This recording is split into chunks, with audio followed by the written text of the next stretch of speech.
The moon's tear, a love that defied time and destiny. In the misty valleys of a hidden kingdom, shrouded by the breath of ancient mountains, there was a tale whispered from mother to child, from elder to traveler. It was the tale of the moon's tear, a mythical gemstone said to hold the power to unite two fated souls, or to tear them apart forever. The story began in the secluded village of Aranel, nestled within a forest that seemed to breathe with life. Trees stretched their arms skyward, their golden leaves whispering secrets to the wind, while silver streams wove through the earth like veins of light. Among the villagers lived Era, a quiet yet strong-willed healer whose touch could mend even the deepest wounds. She was known for her otherworldly beauty, her midnight black hair cascading like a waterfall, and her eyes as luminous as the moon's glow on a winter's night. But what set her apart wasn't her appearance. It was the air of mystery that clung to her, as if she belonged to a world beyond this one. Ira had always been different. From a young age, she dreamed of places she had never seen, landscapes painted in twilight and shadow, and of a man whose face she could never quite discern. The villagers called her dreams visions, believing she was touched by the gods. Yet Ira herself felt burdened by them, unable to grasp their meaning and unwilling to embrace the destiny they seemed to hint at. One fateful evening, as the first snow of the season blanketed the forest, Ira ventured deep into the woods to gather medicinal herbs. The world was silent except for the crunch of snow beneath her boots. Suddenly, the wind shifted, carrying with it a haunting melody. It wasn't a song of human origin. It resonated like the hum of stars, a sound that pulled her forward against her will. She followed it to the heart of the forest, where a frozen lake glimmered like polished glass under the pale moonlight. In the center of the lake stood a figure, a man cloaked in a robe of deep blue that shimmered with threads of silver, as though it had been woven from the night sky itself. His presence was otherworldly, and his face, though handsome, bore an expression of profound sorrow. As Era stepped closer, the man turned, and for the first time, she saw his eyes. A piercing silver, like shards of ice that could cut through the soul. This was Kale, a cursed prince from an ancient realm long forgotten by mortals. Bound by an unbreakable spell, he was neither fully alive nor dead, a wandering spirit cursed to guard the moon's tear. Ages ago, Kale had been a mortal prince, destined to bring peace to warring kingdoms. But jealousy and betrayal led to his undoing. A rival, fearing Kale's power and influence, had sought the moon's tear and used it to curse him, condemning him to an eternity of solitude. Only love, pure and true, could break the curse, but such a love had never come. Until now, the moment Kale's gaze met Ira's, time seemed to halt. A strange warmth surged through her chest, as though an invisible thread had tied her heart to his. Kale, too, felt the stirrings of something long buried beneath centuries of despair. But he was wary, for the curse had twisted fate's threads before, leading him only to heartbreak. Without speaking, Kale extended his hand, and Ira hesitated before taking it. The moment their fingers touched, a rush of memories flooded her mind, not her own but Kale's. She saw his life as a prince, his betrayal, and the anguish of his endless solitude. Tears streamed down her face as she pulled away, overwhelmed by the weight of his sorrow. The night that followed haunted Era. Her dreams grew more vivid, as though her mind had been opened to Kale's world and the vast loneliness he endured. She spent her days in the village tending to the sick and the wounded, but her thoughts remained drawn to the forest, to the man with the silver eyes. Despite her fears, she returned to the frozen lake the next night and found Kale waiting for her. Days turned to weeks as Era continued her nightly visits to the lake. Though Kale could not speak, his presence conveyed more than words ever could. Ira learned his story through silent gestures, brief touches, and the emotions that radiated from his very being. She discovered his kindness, his strength, and the way he looked at her, as though she were the first dawn he had seen in centuries of darkness. As winter deepened, Era realized that she had fallen in love with Kale. She had always believed her life would be solitary, her destiny tied to the village and its people. But Kale awakened a longing in her, a desire to defy fate and carve her own path. She began to believe that their meeting was no coincidence, but rather the design of forces greater than themselves. But love alone would not break Kale's curse. The moon's tear, still nestled on the island in the center of the lake, held the key to his freedom. However, retrieving it would not be simple. The lake was enchanted, a barrier between worlds, and crossing it would require great sacrifice. Many had tried before Ira, but all had failed, consumed by the lake's magic and lost to the world forever. Era knew the risks, but she was willing to face them. She could not abandon Kale to his fate. As the final night approached, when the moon would be at its zenith and the barrier weakest, she prepared herself to cross the lake. She carried with her an offering, a locket given to her by her mother, a relic of her childhood and the only connection she had to her past. She knew the lake demanded a price, and she was willing to pay it. The night was bitterly cold as Era made her way to the frozen lake. The moon hung high in the sky, its light reflecting off the ice like 1,000 shattered mirrors. Kale stood at the lake's edge, his expression a mix of hope and dread. He reached out to her, and she took his hand, drawing strength from his touch. With a deep breath, Era stepped onto the ice. The surface rippled beneath her feet like water, but she did not falter.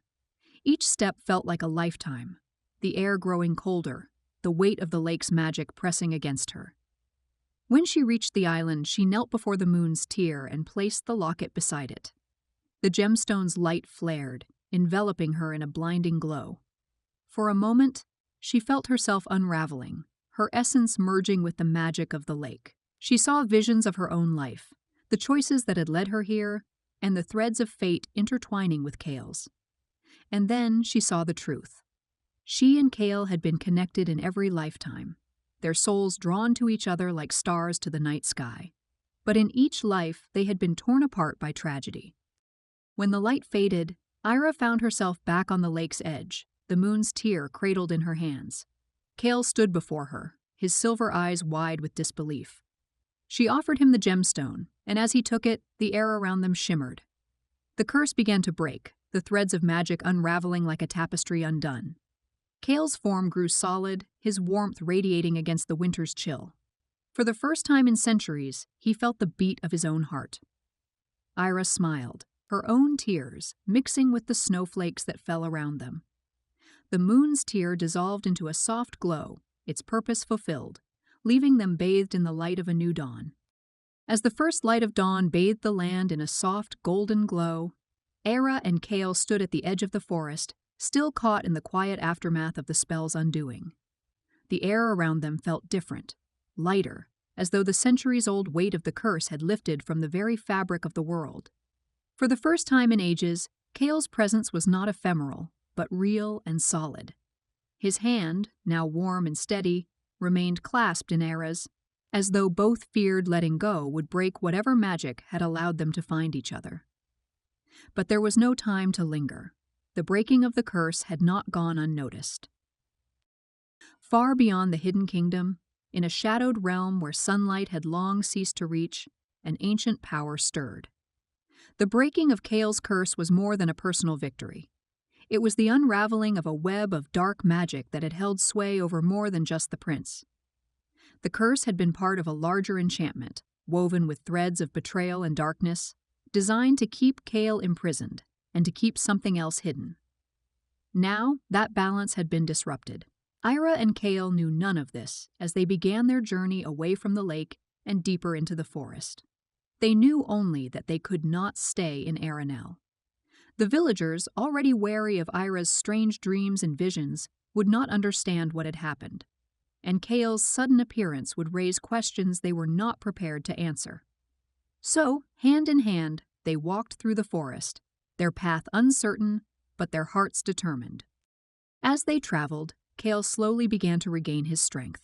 His memories, long fragmented and clouded by the curse, returned to him in flashes. His life as a prince, the wars he had fought, the betrayal that had led to his downfall.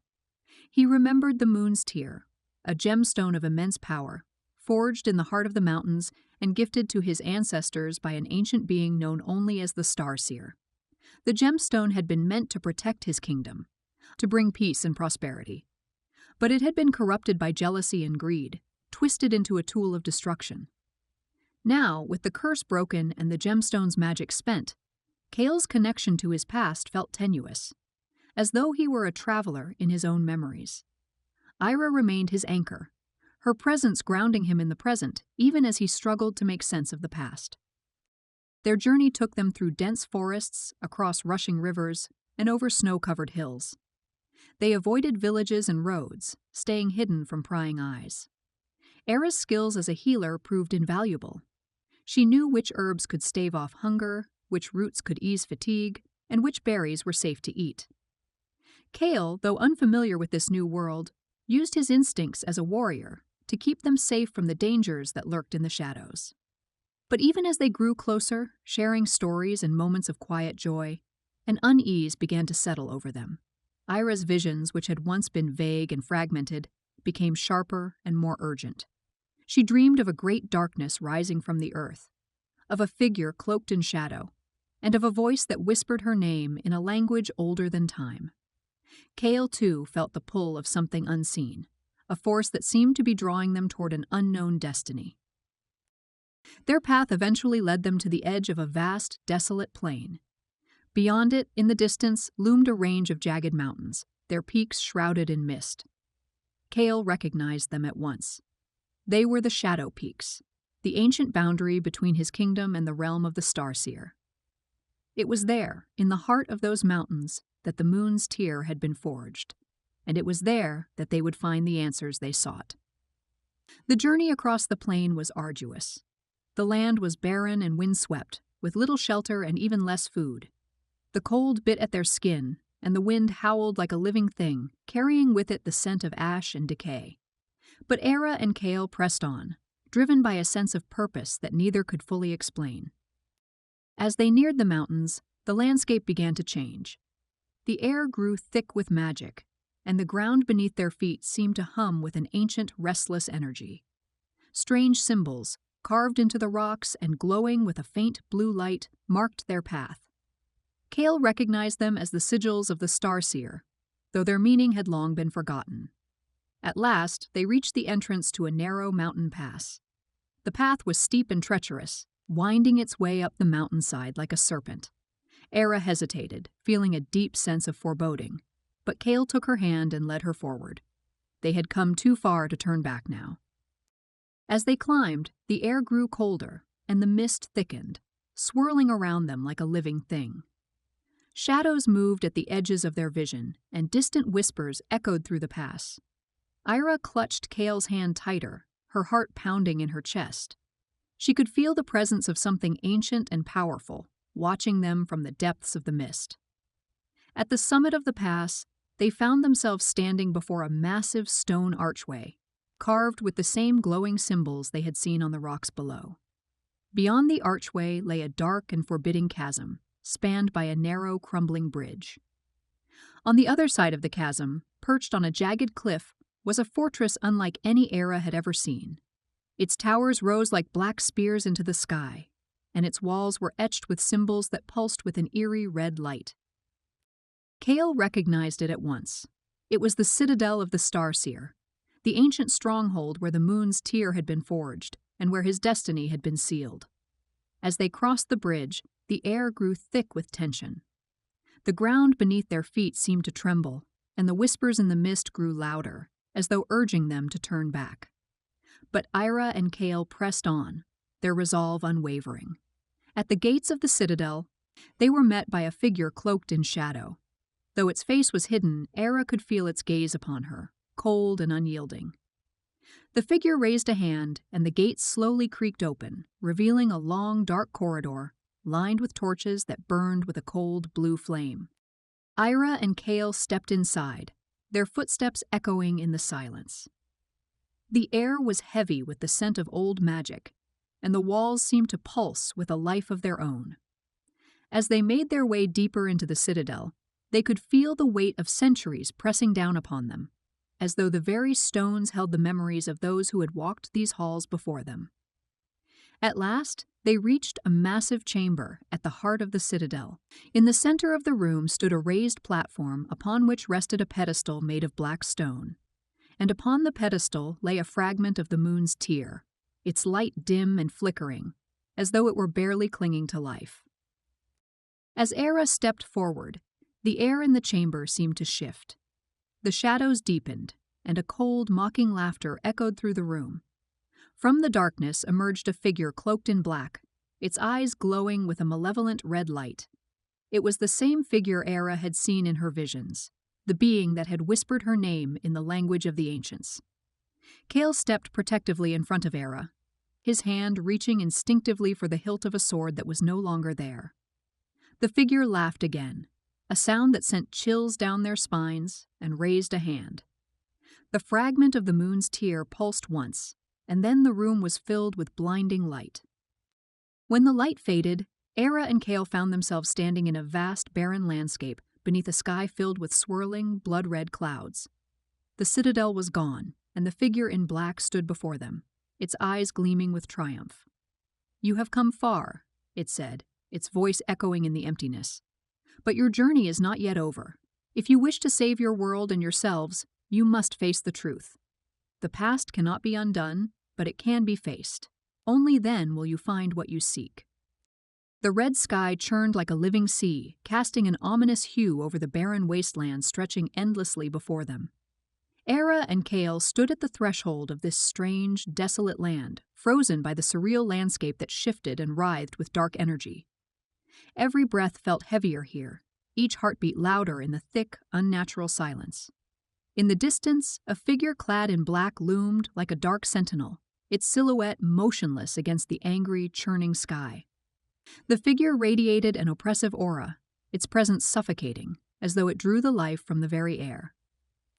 Ira felt a cold sweat gather at the nape of her neck as unease rippled through her. This land felt ancient, cursed, and wrong in a way that defied explanation. Beside her, Kale's expression was grim, his eyes locked on the figure ahead, as though sensing the same dark power that made the earth tremble beneath their feet. His grip tightened instinctively around her hand, anchoring them both against the invisible weight pressing down on them. The figure shifted slightly, raising one skeletal hand toward Kale. Though no words were spoken aloud, a message, cold and relentless as the wind, slithered into their minds. Kale's jaw tightened, and his eyes darkened with defiance. Era, too, felt the unsettling pull of ancient knowledge brushing against her consciousness, but she resisted it, drawing strength from Kale's steady presence. Suddenly, the landscape around them began to shift. The desolate plains blurred and twisted, transforming before their eyes. In a blink, the wasteland dissolved into the heart of a great city, bustling with life. Glistening streets paved with gleaming stones stretched out in intricate patterns, and towering spires of crystal and gold reached skyward, their surfaces catching and reflecting the brilliant light of twin suns that hung high above. The city was beautiful, impossibly perfect. But even in its perfection, something felt profoundly wrong. The people who filled its streets moved with mechanical precision, their faces smooth and expressionless, their eyes bright but hollow. Era's skin prickled with unease as she watched them pass by like marionettes on invisible strings. Beside her, Kale's frown deepened, his sharp gaze scanning their surroundings as if searching for a hidden threat. The beauty of the city began to warp and twist before their eyes. The golden spires blackened and cracked, their shimmering surfaces crumbling like old stone. The streets buckled and shattered beneath their feet, and the people, those hollow-eyed figures, vanished in an instant, leaving only their shadowy outlines imprinted on the air. Thick smoke and ash filled the sky as the once perfect city dissolved into ruin. A deep, rumbling tremor shook the ground, and cracks spiderwebbed through the streets, splitting them apart. Before Era or Kale could react, the earth gave way beneath them, and they were plunged into darkness. They awoke on the cold, damp floor of a vast cavern, their bodies aching from the fall. The air here was heavy and damp, filled with the faint, echoing drip of water from unseen depths. Slowly, they pushed themselves upright, taking in their surroundings. The cavern was ancient, its walls covered in glowing runes that pulsed with a faint blue light. In the center of the cavern stood a raised stone altar, and upon it rested a crystal shard. The shard pulsed with the same soft, blue light as the runes on the walls, its glow flickering faintly as though it were alive. Era's breath caught in her throat as she recognized it. A fragment of the moon's tear, still pulsing with ancient magic. Kale helped her to her feet, and together they approached the altar. The closer they drew, the brighter the runes on the walls glowed, casting eerie, dancing patterns of light across the cavern floor. As they stood before the altar, the air shifted around them, and a voice filled the cavern. It was soft, melodic, and achingly familiar, carrying with it an ancient sorrow and the weight of centuries. The runes on the walls flared brightly, and from the glow emerged a figure of light. It took the form of a woman with flowing silver hair and eyes that glimmered like twin stars. Her presence was luminous, radiant, and yet tinged with a deep sadness that spoke of loss and longing. Her gaze rested on Era and Kale, filled with both hope and warning. The cavern trembled once more, and cracks began to spread along its walls, releasing tendrils of dark smoke that writhed and twisted like living shadows. The woman's form flickered, her light dimming as the darkness encroached upon the space. A sense of urgency filled the air as the runes pulsed faster, as though responding to an unseen threat. Without hesitation, Kale reached out and took the fragment of the moon's tear from the altar. The moment his fingers closed around it, the runes on the walls flared blindingly bright, illuminating a narrow passage that led deeper into the mountain. Ira and Kale exchanged a brief, silent glance, their hearts pounding with the weight of what lay ahead. Together they stepped into the passage, leaving the flickering light of the cavern behind. As they descended deeper into the mountain, the air grew colder, and the oppressive darkness pressed in around them like a living thing. But even in the suffocating blackness, they could feel the faint, steady pulse of the moon's tear, guiding them forward. The path wound through narrow tunnels and vast, echoing chambers filled with ancient stalactites that dripped water onto the rocky floor below. Strange carvings adorned the walls, symbols and images that seemed to tell a forgotten story, one of ancient battles, cursed kings, and the fall of a great kingdom. As they pressed onward, Era's mind drifted to the visions she had seen, the perfect city, the desolation, the radiant figure in the cavern. She felt as though the threads of fate were tightening around her, drawing her ever closer to a destiny she had yet to fully understand. She could sense Kale's tension beside her, could feel the weight of his unspoken thoughts. He, too, carried the burden of what they had seen and heard. Hours, or perhaps days, passed as they followed the winding path through the mountain's depths. Time lost all meaning in the darkness, and exhaustion began to gnaw at the edges of their resolve. But they did not stop. They could not stop. Some invisible force, some ancient pull, drove them ever onward.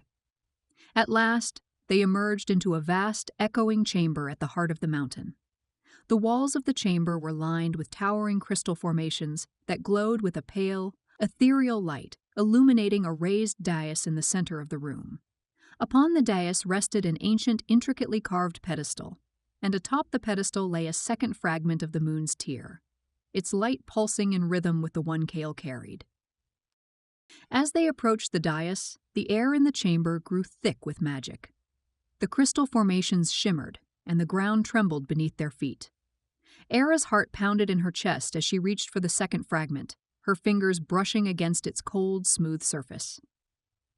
The moment her hand touched the fragment, a blinding light engulfed the chamber, and a rush of energy surged through her. She felt herself unraveling, her essence merging with the magic of the moon's tear. Visions filled her mind, visions of her own life, of the choices that had led her here, and of the threads of fate intertwining with Kale's. And then, in a flash of understanding, she saw the truth.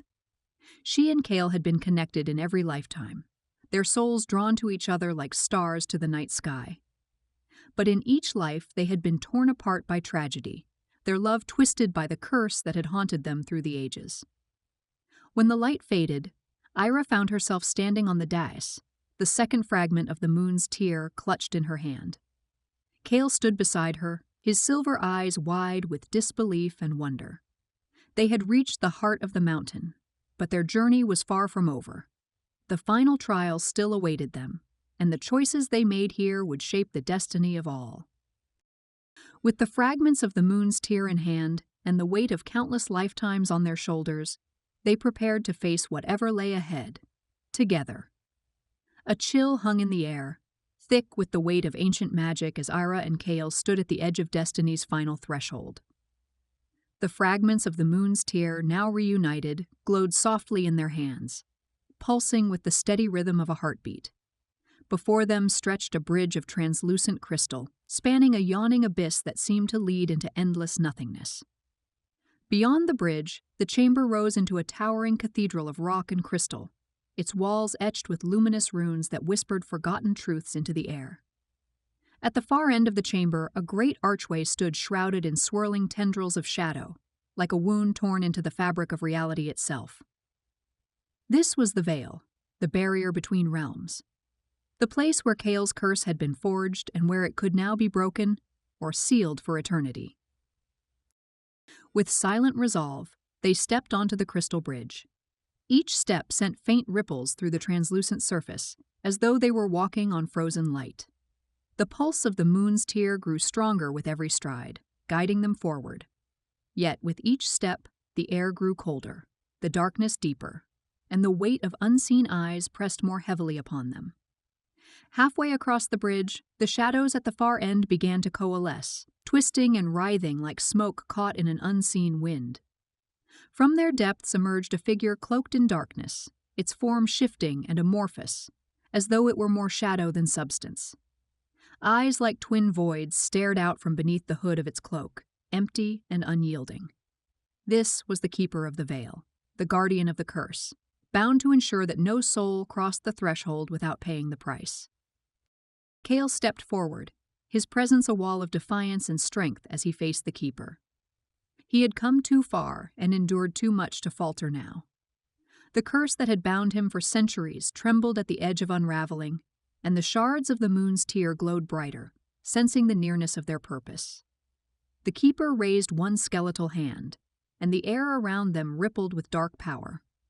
Tendrils of shadow snaked across the bridge, curling around Kale and Ira like living chains, dragging them down with relentless force. The bridge beneath their feet trembled, and cracks began to spiderweb through its surface. Ira gritted her teeth, her heart pounding as she fought against the pull of the shadows. She could feel the magic of the moon's tear thrumming through her veins, ancient and powerful, but it was not enough. The darkness was vast and endless, and it had fed on centuries of despair and pain. To break it would require more than magic.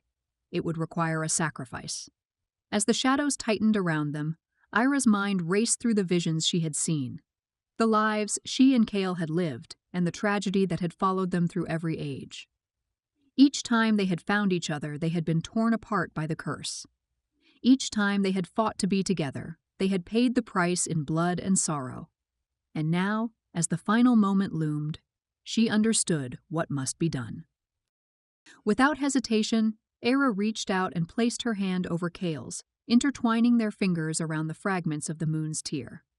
She felt the magic flare between them, bright and searing, and she channeled all her strength, her love, and her will into that single connection. The fragments began to merge, their edges dissolving into pure light, until only a single, perfect gemstone remained, glowing with the light of 1,000 stars. As the moon's tear reached its full brilliance, the shadows recoiled, shrieking in fury. The keeper's form twisted and writhed, its void-like eyes narrowing as it sensed the change. But the light of the moon's tear was relentless, expanding outward in a wave of blinding radiance that shattered the darkness and sent the keeper hurtling back toward the veil. The bridge beneath them trembled violently, and cracks spread like lightning through its surface. Era and Kale stumbled, struggling to keep their balance as the ground beneath them crumbled. The veil pulsed with dark energy, its swirling tendrils lashing out in desperation, but the light of the moon's tear held it at bay, keeping the darkness from consuming them. In that moment, Kale turned to Era, his silver eyes filled with a depth of emotion that needed no words. He understood what she had done, what she had sacrificed to bring them to this moment, and he knew what it meant. The curse had bound them together in every lifetime, but it had also trapped them in a cycle of endless suffering. To break it completely, to shatter the chains of fate, One of them would have to remain behind to anchor the magic and seal the veil. It was the price the keeper had demanded, and it could not be avoided. Cale's grip on Era's hand tightened, as though he could hold her there forever, as though sheer will alone could defy the laws of magic and fate. But Era shook her head, her eyes shining with love and resolve. This was her choice, her destiny, and she would face it without fear. With a final surge of strength, Era channeled the full power of the moon's tear into Cale, anchoring his soul to the realm of the living. She felt the light fill him, breaking the last remnants of the curse that had bound him for so long. His form grew solid, his warmth radiating against her as the pulse of his heartbeat echoed through her chest. And then, with a gentle smile, Ira stepped back. The light of the moon's tear flared once more, enveloping her in a cocoon of radiant magic. She felt herself dissolving, her essence merging with the light, becoming one with the ancient power that had guided them through every lifetime. She could feel Cale's presence, strong and steady, tethering her to the world even as the veil began to close around her. As the final tendrils of light faded, Cale stood alone on the shattered remains of the crystal bridge, his heart aching with the weight of loss and love. The veil had closed, sealing the darkness behind it, and the curse was broken. But Era was gone, her sacrifice the final act that had set them free. For a long moment, there was only silence. The air was still, the chamber bathed in the soft glow of the remaining crystals. Cale knelt on the broken bridge, his hand resting over his heart, where the pulse of the moon's tear still lingered, a reminder of the love that had defied even the most unyielding fate. As he rose to his feet, a faint breeze stirred through the chamber, carrying with it the soft, melodic whisper of Era's voice. It was not a farewell, but a promise that their souls would find each other again, in another time, another life. With quiet resolve, Cale turned and walked away from the veil, his steps steady and sure. He carried the memory of Era with him, a beacon of light that would guide him through the ages. And though the path ahead was uncertain, he knew one thing with unwavering certainty: their story was far from over. True and eternal love could never be bound by time or fate. And one day, when the stars aligned once more, they would find each other again, and their souls would dance together beneath the light of a new dawn. Thus, the tale of the moon's tear came to its bittersweet end, a story of love, sacrifice, and the enduring power of hope. Though Era and Cale were separated by the veil, their bond remained unbroken, a testament to the strength of a love that could cross even the boundaries of life and death. And so, in the misty valleys of the hidden kingdom, beneath the ancient mountains that had witnessed their journey, the tale of the moon's tear was whispered from mother to child, from elder to traveler, a reminder that love, once found, could never truly be lost.